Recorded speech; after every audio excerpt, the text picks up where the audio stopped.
No, no, no, no.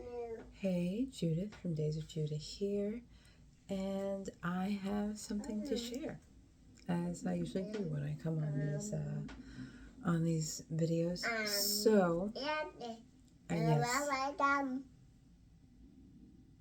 there is competition because somebody is supposed to be sleeping, but they're not. But you know how it goes.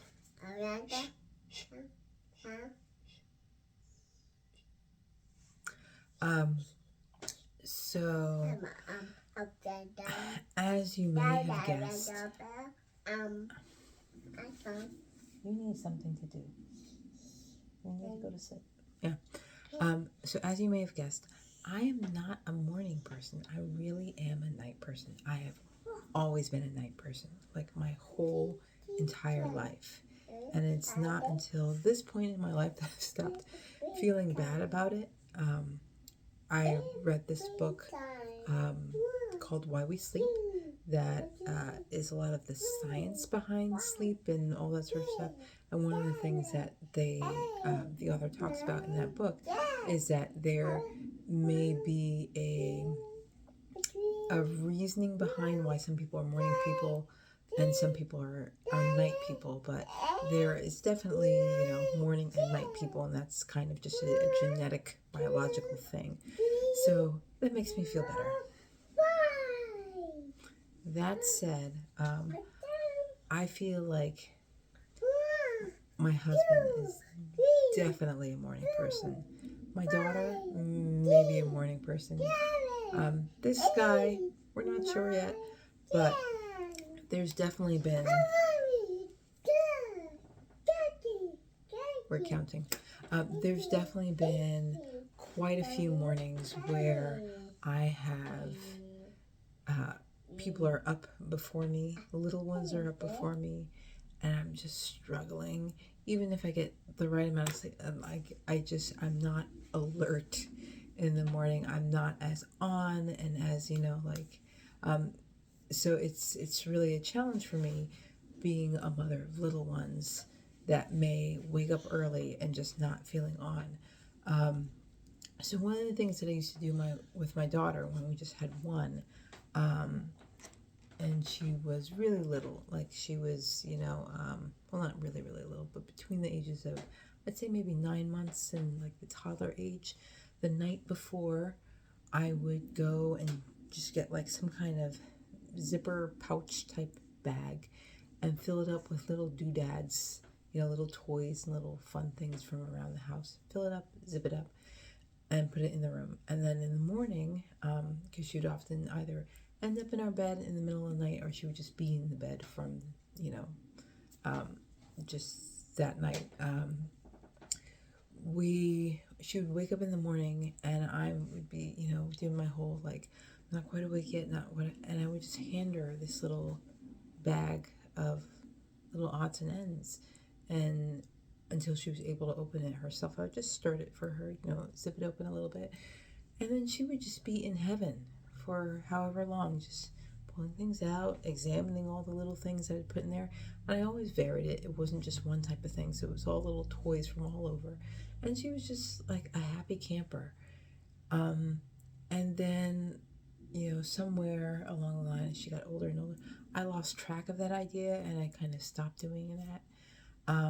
Now I'm in a place where I have a almost 4-year-old and an almost 2-year-old, and sometimes they are both wide awake. My almost 4-year-old, my little lady, definitely once she's awake, she's ready to go. She's asking me about, breakfasts and things and all, she's up. And I'm trying to, once again, I've acknowledged the fact that I'm not really like a morning person. I'm not fully alert and on top of everything. And then what I've also realized is it really sort of challenges me in a way, and sometimes impacts the rest of my day because I start off kind of lopsided because I'm trying to get up, trying to focus. I don't know what's going on. I need a little time to get myself in order. So I revisited an old idea. I don't know why it took me so long. Probably because I was a little sleep deprived for a while. But I revisited an old idea, and I want to show you what I'm doing now. I happened to go to Target, and they have these little baskets. They are made of like a cloth rope or something like that. And these are like my activity baskets. So what I put in these, if the kids come in the middle of the night or early in the morning, I put them beside my bed on my side because they always come in on my side. They're always climbing over me. Someone's sitting on top of me. It's a whole thing. So I put them on my side, and the little one has in here. Right now we're all about cars, so I put three cars in here, and these are things. And I made sure these things don't beep. They don't make any kind of noise. They just roll, and that's all he really does with them anyway.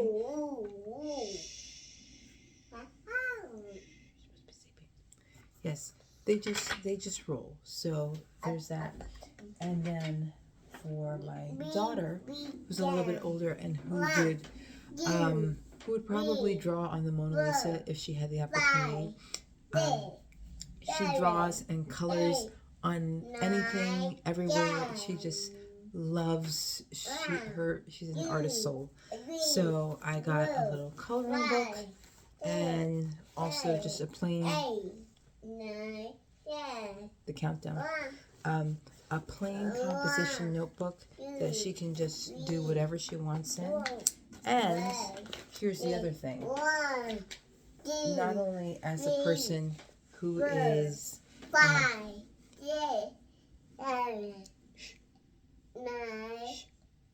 gonna make you lose count. Not only as a person who is a night owl, but I'm also an artist.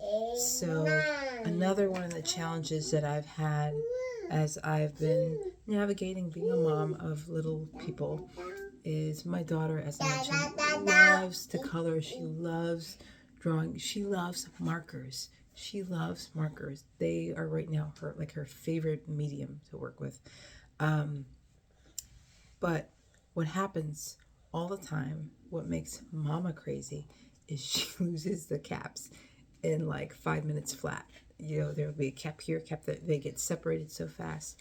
And based on like the type of marker, you lose the cap, and then within 24 hours, if that cap is not returned to the marker's dead. It's done. So I was getting frustrated because I was like, I want you to have these things, but I'm spending all this money. And also, if you take some of my things, like my art supplies and my markers, and you lose the caps, then I can't even see straight, because these are things that I'm using for my art, and it makes me a little crazy. So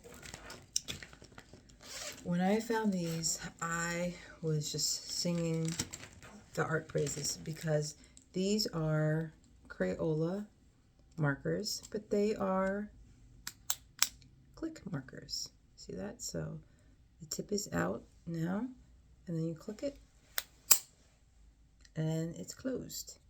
And I love these because Crayola, why I love Crayola is washable. Remember, I told you, she colors on everything. Matters not that we remind her 16 times a day that we only color on paper. She colors on everything. So the markers really need to be washable. So Crayola is really good for that. But this has changed the game. My almost 4-year-old and my almost 2-year-old can manage these. They can both. They'll sometimes, if they can't do it with their thumb, they do it this way, and they can both click these open and shut. If I find them somewhere and they are open, I just click it shut, and then we're done. And that gives me peace of mind. Also, just having this in her little activity basket by the bed also gives me peace of mind because she comes in the room, she sees her basket, she sits on the bed, and she colors while mommy is waking up and sorting her thoughts and waiting for her brains to settle into a reasonable place. And then we get up and I get breakfast going and diapers changed and pajamas and all that kind of things, and we have a good morning because mama's having a good morning. So what do you do if your children are on a different circadian rhythm than you are? How do you manage that? This is what I'm doing. This has been what is working for us right now. Let me know. Days of Judah. Have a great day.